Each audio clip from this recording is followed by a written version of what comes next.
Theo, querido colega, pastor efetivo, uma oportunidade de, além do sermão, trazer uma palavra. Não sei se os irmãos vão ter condições físicas e emocionais de suportar tanta palavra do pastor, mas uma palavra especial e face da conjuntura por que nós estamos passando. Nunca na história deste país passamos um momento político, financeiro, econômico, ético, moral, como que estamos passando. Hoje é um dia importante em que vai se tomar uma decisão. O que me preocupa muito, irmãos, é que também nunca na história deste país houve uma avalanche de processos de impeachment. As maiores autoridades, presidente, vice-presidente e presidente da Câmara. É impressionante. Tantas autoridades estão sujeitas ao impeachment.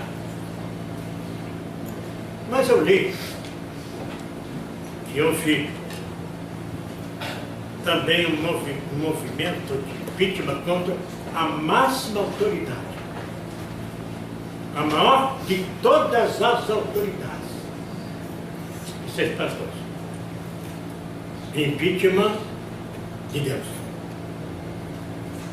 O impeachment de Deus. Vocês já viram? Já ouviram? Já leram? Então, vamos ler o texto. Impeachment de Deus. Parece blasfêmia, irreverência ou desrespeito, mas o fato realmente aconteceu. Há mais de 13.000 anos, cerca de 3.300, 3.400, representantes do povo, por exigência deste, foram à instância superior de justiça daquele tempo para pleitear o afastamento do próprio Deus do seu governo. Naquele tempo, o governo era teocrático, isto é, Deus governava através de pessoas que ele mesmo escolhia e por meio das suas próprias leis.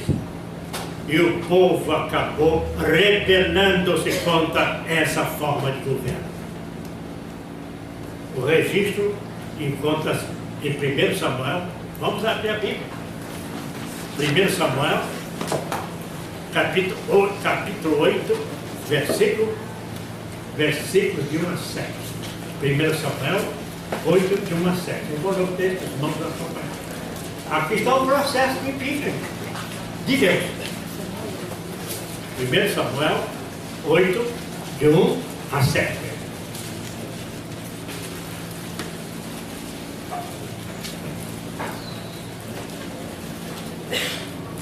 Eu vou ler.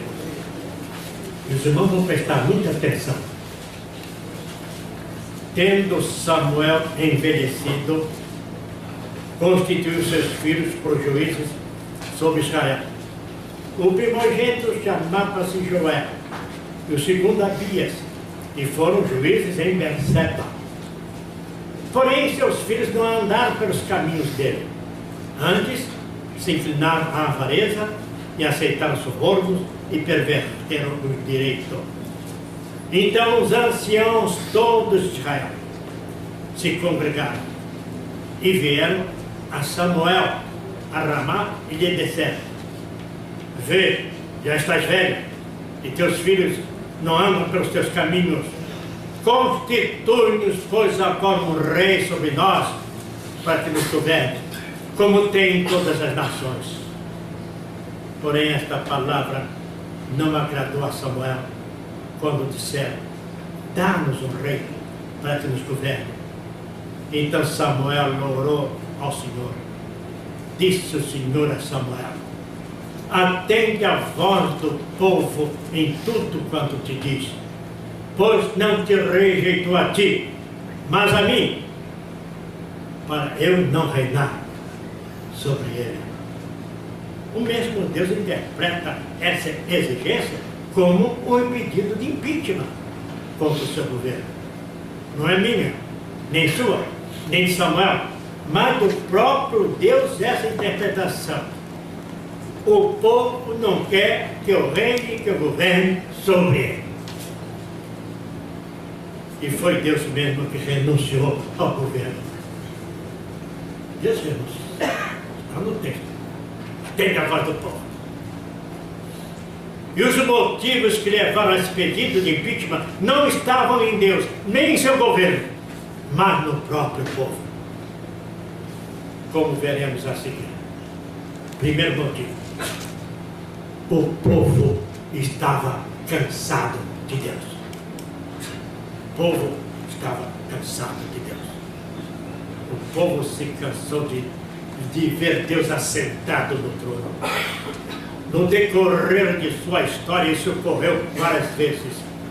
Constantemente ele se rebelava contra a vontade do Senhor, a ponto de Deus declarar figuradamente que ele também estava cansado de suportar aquele povo. Quando Deus está no comando, a sua vontade prevalece, e ele é justo, perfeito e santo, exigindo fidelidade dos seus governados aos padrões que ele prescreveu. Mas o homem é egoísta por natureza e não quer ceder, nem dividir o trono da sua vida com ninguém, nem com o próprio Deus.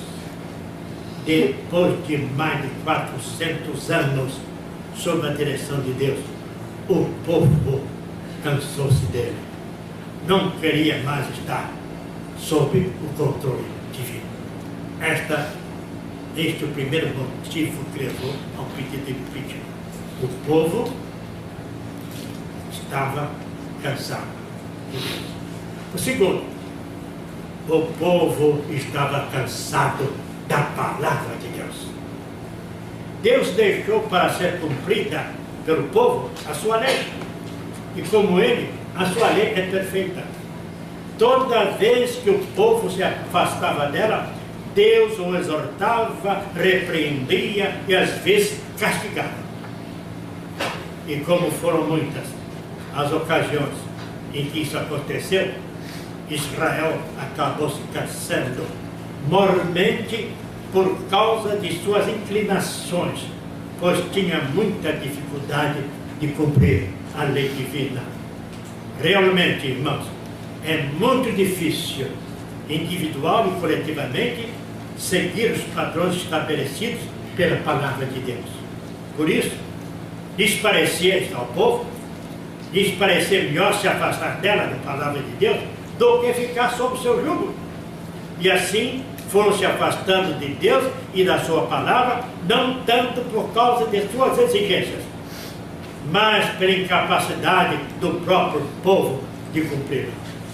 Ficaram com fastio da palavra de Deus. O povo estava cansado de Deus. O povo estava cansado da palavra de Deus. E o povo estava ávido por novidade. Por meio dos líderes, eles propuseram a Samuel: constitui-nos, pois, agora um rei sobre nós, como tem todas as nações. Como tem todas as nações. Eles queriam ser como os demais povos, que tinham um rei. Em vez de um governo teocrático, optaram por um governo secular. Em vez de estar sob o comando de Deus, queriam ser governados por uma criatura humana. Essa secularização impôs ao povo muitas obrigações para com o rei, como o próprio Deus preveniu nos versículos de 11 a 18. Os irmãos depois leem, versículos de 11 a 18. Deus mostra quais obrigações o povo teria com o rei. E com o decorrer do tempo, os israelitas foram levados pelos seus reis à prática de cultos idólatras e à prática de muitas abominações, entre as quais a de queimar os próprios filhos em sacrifício ao Deus Moloque. a maioria dos seus dirigentes era constituída de reis maus, que levaram o povo a se afastar cada vez mais de Deus. Não foi uma boa opção o pedido de impeachment de Deus. É muito difícil neste mundo estar com Deus, mas é desastroso estar sem Ele. Mas a maior e mais articulada campanha de impeachment de Deus ocorreu já em tempos modernos, na década de 1960, quando renomados teólogos lançaram e divulgaram a teologia da morte de Deus. Teologia da morte de Deus. Em resumo, defende a seguinte tese: outrora existiu um Deus. Adorá-lo, glorificá-lo e crer nele não era somente possível, mas até necessário. Hoje, porém, esse Deus não existe mais. O mundo secularizou-se de tal forma que não tem mais sentido para ele, o mundo, o conceito tradicional de um Deus soberano, onipotente, que está no comando de tudo. O conceito de Deus também secularizou-se. Irmãos, essas ideias alcançaram lideranças de várias denominações cristãs espalhadas pelos países europeus, chegando à América do Norte. E em poucas décadas, as igrejas se secularizaram. Como resultado, os cultos se esvaziaram, muitos templos fecharam e outros se tornaram em casas de comércio ou passaram para o Estado. E os que restaram ficaram praticamente vazios, com cultos frios e formais. Hoje, nós, os evangélicos brasileiros, que recebemos desses povos o Evangelho e a doutrina reformada, estamos enviando. Ironia da história. Nós estamos enviando missionários para a Suíça, para a Holanda, para a Escócia, para os Estados Unidos, para o Canadá. Porque a maioria desses povos, para a maioria desses povos, Deus realmente morreu. Deus morreu. Aqui no Brasil, estamos correndo o risco, pela influência de grupos neo-evangélicos, não só neopentecostais, mas outros neo-evangélicos, de secularizar os cultos com promessas de prosperidade material e solução de todos os problemas, desprezando o culto ao Deus verdadeiro e a mensagem do Cristo crucificado. Diante dessa situação, confesso que não ouso responder positivamente à pergunta de Jesus, que está em Lucas 18:8. Contudo, quando vier o Filho do Homem, achará, porventura, fé na terra? Mas para mim, Deus, irmãos, para mim, Deus não morreu.